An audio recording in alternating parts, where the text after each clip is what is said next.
Hello dear, जितने भी आप सभी बिहार स्टाफ नर्स के तैयारी करने के लिए आप लोग सोच रहे हैं कि कब तक बिहार स्टाफ नर्स की बहाली आएगी, तब तक मैं अभी तक बहुत सारे वीडियो करा चुका हूं, 27-28 वीडियो मैं करा चुका हूं और डेली मैं आपको क्यूज टाइप से जो है वीडियो मैं अभी तक करा चुका हूं बहुत सारे। ठीक है ना। तो मेरा यही मकसद है कि आप लोग पढ़े, अभी से पढ़े, मन लगाए और जब भी वैकेंसी आए तो आप उसमें फिल करें और आपको जॉब हो जाए। तो अगर आप फिर भी जो है आपको ये चीज़ें नहीं हो पा रहा है तो मैं आप सभी के लिए आज एक ज़बरदस्त वीडियो लेकर आया हूं और इस वीडियो में आपको रियल में आज पता चल जाएगा कि आप कितना ज़्यादा पढ़ाई किए हैं या फिर पढ़ाई नहीं किए हैं। ठीक है ना। क्योंकि मैं आज आपको वन लाइनर क्वेश्चन लेकर आया हूं और सीधा जो है आपसे यहाँ पे सवाल करूँगा, आप बता पा रहे हैं या नहीं बता पा रहे हैं। आंसर नहीं लिखा है। ठीक है। मैं क्वेश्चन पढ़ूंगा, आपको जवाब सोचना है कि आ रहा है या नहीं आ रहा है और बाकी तो मैं सभी क्वेश्चन का साथ में कुछ देर में जवाब तो दे ही दूंगा, लेकिन पहले आपको सोचना है कि ये क्वेश्चन सबका आपका आंसर आ रहा है या नहीं आ रहा है। अगर नहीं आ रहा है 30 क्वेश्चन है, अगर नहीं इसमें से 10 क्वेश्चन आ रहा है जवाब, कोई दिक्कत नहीं है, लेकिन फिर भी 20 क्वेश्चन का जवाब तो आपको आना चाहिए। अगर 20 भी आप जवाब नहीं दिए हैं, आप जीएनएम करके आए हैं, आप बीएससी नर्सिंग करके आए हो, फिर भी आप जवाब 20 क्वेश्चन का 30 में से नहीं दे पा रहे हो, मतलब आपकी पढ़ाई बहुत कमज़ोर है और आपकी पढ़ाई इतनी नहीं है कि आप जॉब में कंपटीशन फाइट कर पाओगे, चाहे आप बीएससी या जीएनएम किसी का भी स्टूडेंट हो। अगर आप एक जीएनएम का ही स्टूडेंट है और सभी के अच्छे अच्छे जवाब दे रहे हैं, मतलब आपके अंदर काबिलियत बहुत ज़्यादा है, आप जॉब ले सकते हो। ठीक है। तो ये चीज़ें होती है। बाकी चलिए शुरू करते हैं। पहला प्रश्न है, ओवुलेशन के बाद कितनी समय अवधि तक ओवम कोशिका जीवित रहती है। यानी जो ओवुलेशन होता है तो ओवुलेशन के कितने समय के बाद जो है जो ओवम का कोशिका होता है वो जीवित रहता है, कितने समय तक ये बताना है। ओवम की बात हो रही है। ठीक है। तो राइट आंसर क्या होगा, तो देखिए ओवुलेशन जब होता है तो उसके ओवुलेशन के बाद जो ओवम होता है वह 24 घंटे तक जो है जीवित रहती है। कितने? 24 घंटे तक। ठीक है। इसी में नेक्स्ट क्वेश्चन है, स्पर्म की जीवन अवधि लाइफ स्पेन कितनी होती है। जो एक मेल का स्पर्म होता है उसका जीवन अवधि कितना होता है। ठीक है। तो जो स्पर्म का जो लाइफ स्पेन होता है, जीवन अवधि होता है शुक्राणु का, वह आपका होता है कितना होता है, 48 to 72 आवर्स। ठीक है। ये इतना याद रखिएगा। आगे मैं बढ़ता हूँ नेक्स्ट क्वेश्चन की तरफ। तीसरा नंबर का क्वेश्चन है, प्रेगनेंसी में सर्विक्स सॉफ्टनिंग को क्या कहते हैं। प्रेगनेंसी के दौरान जब सर्विक्स सॉफ्ट होता है, जब सर्विक्स सॉफ्ट होता है तो उसे हम लोग क्या कहते हैं। तो आपको पता होगा, मैं पढ़ा चुका हूँ कि सर्विक्स का सॉफ्टनिंग होना प्रेगनेंसी में यह किस साइन को दर्शाता है, यह गुडविल साइन को दर्शाता है। किसको जो है गुडेल साइन को जो है आपको दर्शाता है। ठीक है। आगे बढ़ते हैं। चौथा क्वेश्चन है, देख लीजिए, प्रीसिपिटेट, ठीक है ना, प्रीसिपिटेटेड लेबर क्या होता है। प्रीसिपिटेटेड लेबर क्या होता है, हमसे पूछ रहा है कि प्रीसिपिटेट लेबर क्या होता है। ठीक है। तो हम यहाँ पे बता दें कि प्रीसिपिटेट लेबर वह लेबर होता है जो प्रसर्व लेबर के जो टोटल अवधि होता है उसमें 3 घंटे या इससे भी अगर कम अवधि लगता है टोटल लेबर के समय में, तो उसे हम लोग प्रीसिपिटेट लेबर बोलते हैं। ओके। आगे चलते हैं। 5वां नंबर का यहाँ पे क्वेश्चन है, प्रसव के प्रथम चरण में सर्विक्स का अधिकतम डिलेशन कितना होता है। हमसे पूछ रहा है कि फर्स्ट स्टेज लेबर में जो सर्विक्स का फैलाव होता है, जो डिलेशन होता है, फर्स्ट स्टेज में कितना होता है, हमसे ये पूछ रहा है। तो माय डियर, फर्स्ट स्टेज में जो अधिकतम डिलेशन जो फैलाव होता है वह 10 सेंटीमीटर होता है। कितना होता है? 10 सेंटीमीटर। इस चीज़ को आपको नोट करके रखना है।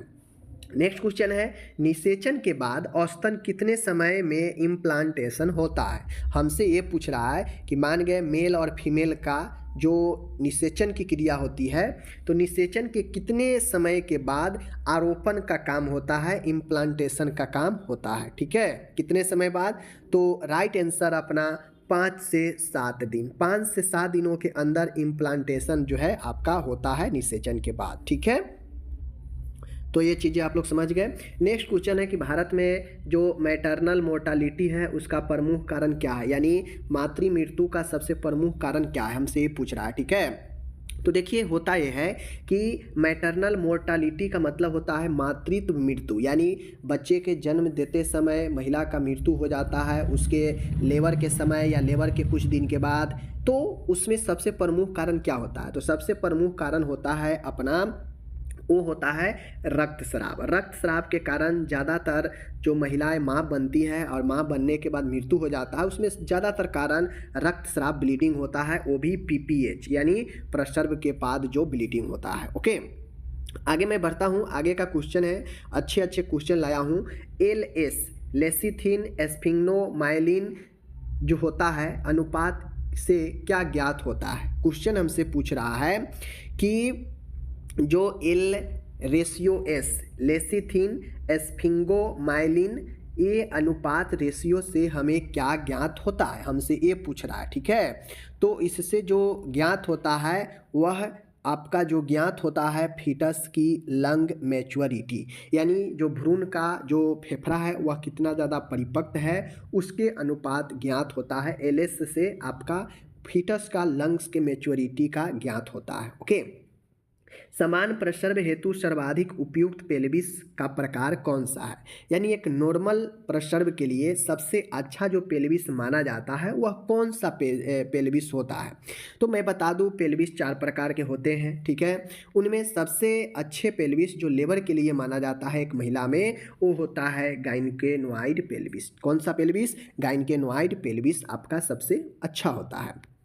आगे मैं बढ़ता हूँ, तो आगे यहाँ पे है कि RH निगेटिव स्त्री को शिशु जन्म के बाद कितने समय के भीतर जो है रोगम इंजेक्शन लगाया जाना चाहिए? RH जो है GAM इंजेक्शन लगाया जाना चाहिए। यह एक एंटीबॉडी इंजेक्शन होता है। जो कोई महिला अगर RH निगेटिव है और वो शिशु के जन्म देती है तो जन्म देने के बाद जो है ये एंटीबॉडी का इंजेक्शन लगाया जाना आवश्यक है। ठीक है, कितने समय के भीतर, हमसे ये पूछ रहा है।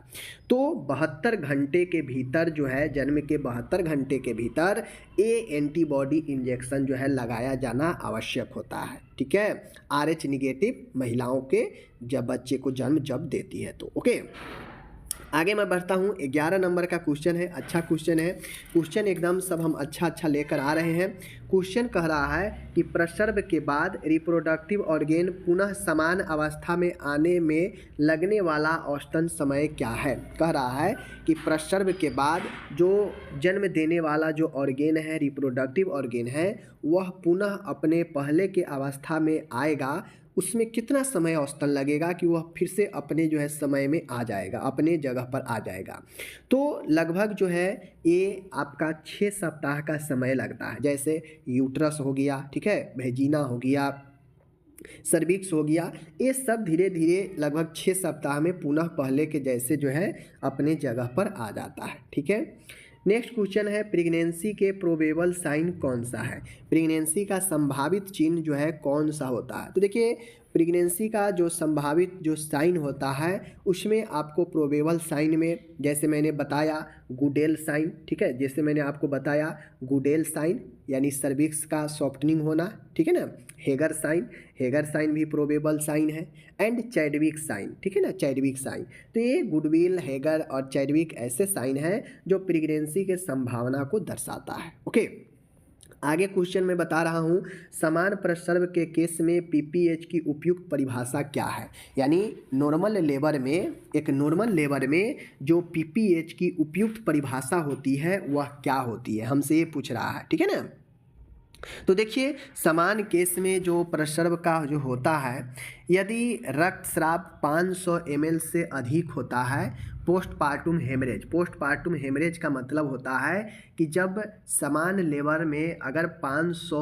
ml से अधिक ब्लड अगर जाता है तो वह पीपीएच में आता है, क्योंकि नॉर्मल लेबर में आपका ब्लड कम से कम 500 ml जो है जाता है नॉर्मल लेबर में, लेकिन अगर इससे ज़्यादा ब्लड अगर जाता है तो उस कंडीशन को हम लोग पीपीएच में रखते हैं, यानी प्रसव के बाद का रक्तस्राव। ठीक है, आगे का क्वेश्चन है, सिजेरियन उपरांत यानी चीरा वो नॉर्मल लेबर वाला था, लेकिन अगर किसी को सिजेरियन से अगर जो है हो लेबर हो तो पीपीएच का परिभाषा वहाँ पे क्या होता है? समझ गए। अगर नॉर्मल होगा तो 500 ml, ठीक है ना, PPH। लेकिन अगर सिजेरियन से होगा तो सिजेरियन के केस में जो ब्लीडिंग होता है वो ज़्यादा होता है और वहाँ पे मामला 1000 ml में पहुँच जाता है, ठीक है, सिजेरियन के केस में। तो ये चीज़ें को ध्यान में रखना है।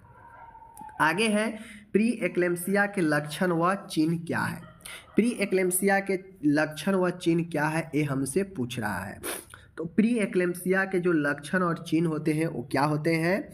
तो आपको पता है कि प्री एक्लेम्सिया में होता यह है कि हाथ पाँव में सूजन हो जाता है, आपको पता है, ठीक है ना, क्या होगा, हाथ पाँव में सूजन हो जाएगा। उसके बाद यूरिन में एल्बुमिन आने लगता है, मतलब मूत्र त्यागने में प्रोटीन की मात्रा आने लगता है, जिसे प्रोटीनूरिया कहते हैं। और एक और लक्षण होता है हाइपरटेंशन का, उच्च रक्तचाप का। तो अगर 3 सूजन होना, हाइपरटेंशन होना, प्रोटीनूरिया होना, अगर ये 3 लक्षण किसी प्रेग्नेंट वुमेन में उपस्थित है मतलब वह प्री एक्लेम्सिया से ग्रसित है। ओके, आगे बढ़ता हूँ। आगे है यहाँ पे किस प्रजनन भाग में निषेचन की प्रक्रिया होती है। हमसे पूछ रहा है कि किस प्रजनन भाग में, मतलब प्रजनन के किस पार्ट में फर्टिलाइजेशन की क्रिया होती है। तो हम लोग जानते हैं, सब लोग जानता है कि फैलोपियन ट्यूब का जो एम्पुला वाला भाग होता है उस भाग में आपका निषेचन फर्टिलाइजेशन की काम होती है। तो ये चीज़ों को ध्यान में रखना है। एक एक क्वेश्चन आपको मैं अच्छा लेकर आया हूँ। किस गर्भ अवस्था सप्ताह में फीटोस्कोप द्वारा FHS सुनाई देना प्रारंभ होता है। यानी सीधा कहा जाए तो कितने सप्ताह के गर्भ अवस्था में जो फीटल हार्ट साउंड होता है वह सुनाई देना प्रारंभ होता है, हमसे ये पूछ रहा है, ठीक है। तो मैं आपको एक चीज़ बता दूं कि लगभग 20 सप्ताह के आसपास जब हम फीटोस्कोप के मदद से हम फीटल का हार्ट साउंड सुन सकते हैं, 20 सप्ताह। ओके, किस माह तक सभी प्रमुख फीटल ऑर्गेन का निर्माण यानी ऑर्गेनोजेनेसिस हो जाता है, मतलब कितने महीने में जो है एक भ्रूण का सभी ऑर्गेन, सभी अंग का निर्माण हो जाता है, हमसे ये पूछ रहा है, ठीक है। तो माय डियर, मैं आपको बता दूं कि कितने माह तक सभी प्रमुख फीटल ऑर्गेन का निर्माण हो जाता है, हमसे ये पूछ रहा है। ओके, तो देखिए मैं बता दूं कि लगभग 2 माह तक, लगभग 2 माह कहा जाए तो लगभग 8 वीक तक जो भ्रूण होता है गर्भ में वह सभी जो है आपके अंग जो है उसका सभी अंग का निर्माण हो गया होता है। ओके, आगे मैं बढ़ता हूँ, यहाँ पे आगे मैं बढ़ता हूँ। नेक्स्ट क्वेश्चन है फीटस के लंग मैच्योरेशन को पूर्ण होने में लगने वाला समय क्या है। कह रहा है कि एक भ्रूण है, भ्रूण के जो लंग है उसको परिपक्व होने में लगभग कितने समय जो है लगते हैं, हमसे ये पूछ रहा है। तो एक भ्रूण का लंग मैच्योरेशन जो होता है वह प्रेगनेंसी के लगभग 36 सप्ताह में जो है ये चीज़ें आपके होते हैं, इस चीज़ को ध्यान में रखना है, ठीक है।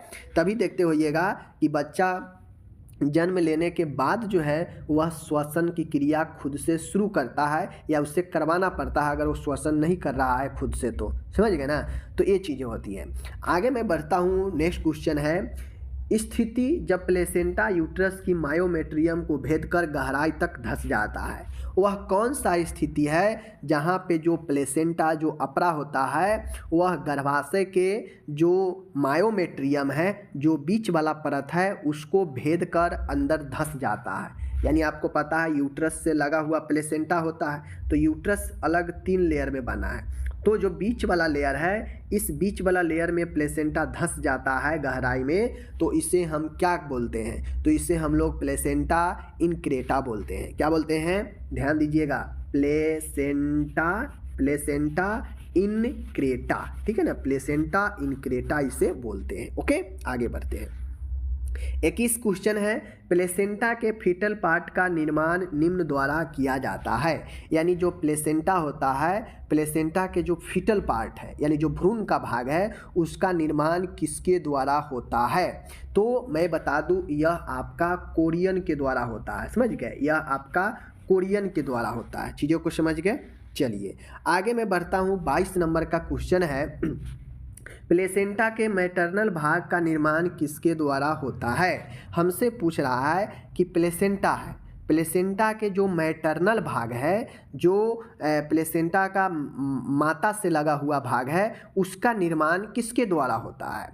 तो आपको पता है कि भ्रूण वाला पार्ट का तो कोरियन के द्वारा होता है, लेकिन मैटरनल भाग की बात करेगा तो मैटरनल भाग जो है आपके डेसुडा बैसिलस से होता है। किससे होता है? डेसुडा बैसिलस के द्वारा। ठीक है। 23 क्वेश्चन है, टर्म के समय औसतन एमनियोटिक फ्लूइड कितना होता है? हमसे ये पूछ रहा है कि टर्म के समय, समझ गए, टर्म के समय औसतन एमनियोटिक फ्लूइड कितना होता है? चीज़ों को समझिएगा कि टर्म के समय औसतन मतलब एक पूर्ण रूप से जब समय हो जाता है, पूरे गर्भ का कंप्लीट जो समय होता है, उस समय औसतन एमनियोटिक फ्लूइड कितना होता है, ये पूछ रहा है।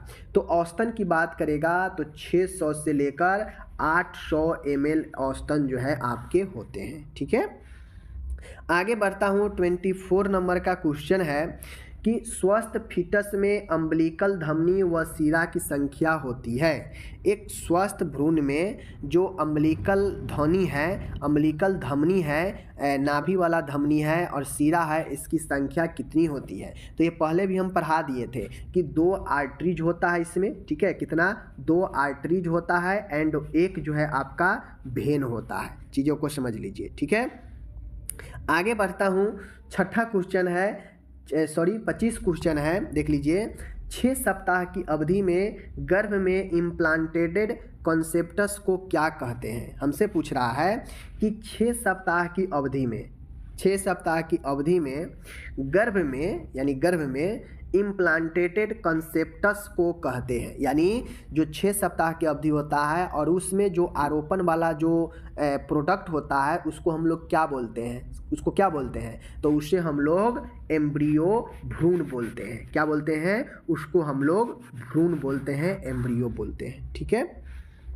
आगे है 26 नंबर का क्वेश्चन है, माय डियर, प्रसव के कितने समय अवधि में उत्पन्न संक्रमण को पोस्टपार्टम इन्फेक्शन कहते हैं? यानी जब लेबर होता है तो लेबर के कितने समय में अगर संक्रमण हो जाता है तो उससे हम लोग पोस्टपार्टम इन्फेक्शन यानी प्रसव के बाद का संक्रमण कहते हैं। प्रसव के कितने समय में ये चीज़ें होगा तो देखिए, प्रसव के विदिन 28 दिन के अंदर अगर इन्फेक्शन हो जाता है तो उसे हम लोग पोस्टपार्टम इन्फेक्शन यानी प्रसव के बाद का इन्फेक्शन कहते हैं।